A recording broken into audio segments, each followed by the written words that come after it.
My name's Rusty. I'm with A-Team Roofing. We're at Roy Taylor's house in Olive Branch, Mississippi. Here's a shingle that's already been acknowledged as wind damaged. I'm going to pull this shingle out, kind of show the differences between the recommended replacement shingle and the shingle that's currently on the roof. First thing I got to do, I got to lift up this shingle to get this one out. So get to that point.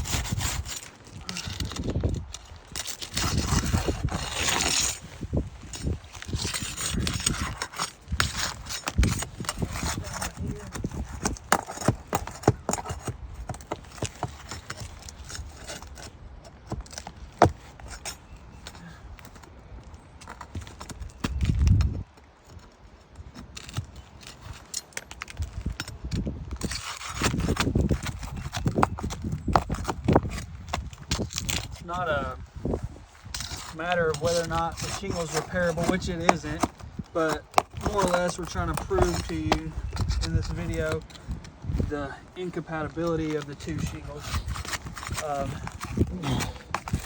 In the documentation that we sent you guys previously, a couple things. There was a letter from Owens Corning in that documentation that specifically says that the current shingle on the roof and the recommended replacement shingle are not compatible. And on top of that, we sent the code reference from section R904.2 of the IRC, which is the enforced code in this area. That code specifically states that compatible materials must be used. So when the manufacturer says, hey, these are not compatible, I don't know how much clearer it is than them saying that, but the purpose of this video is to show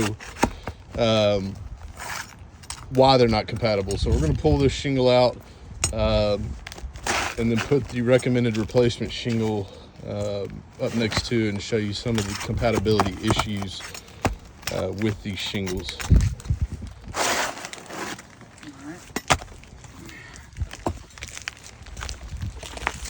So a few things here. We'll start with the sealant strips on this.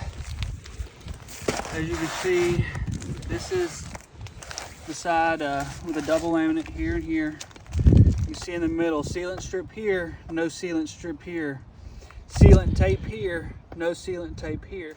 You flip the two shingles and you see the same thing right here, sealant tape here, no sealant tape there. So if I was to put this shingle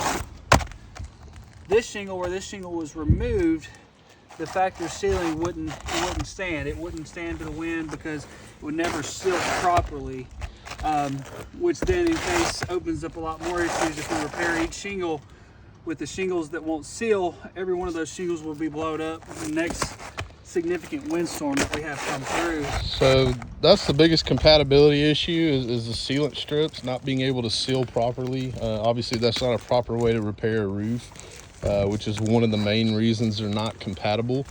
Another reason is see right here, a discrepancy in size, and you can see right here what he's chalking.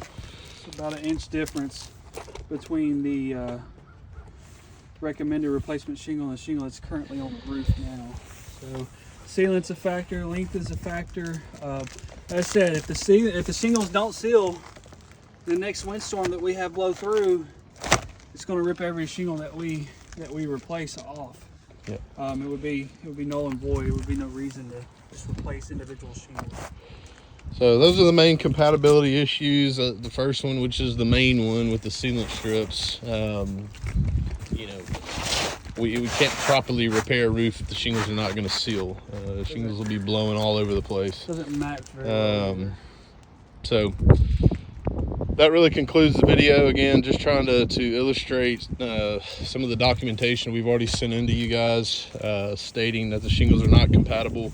The code requires that they be compatible, which this policy, I believe, does have code coverage. So that's why we wanted to show this to you guys.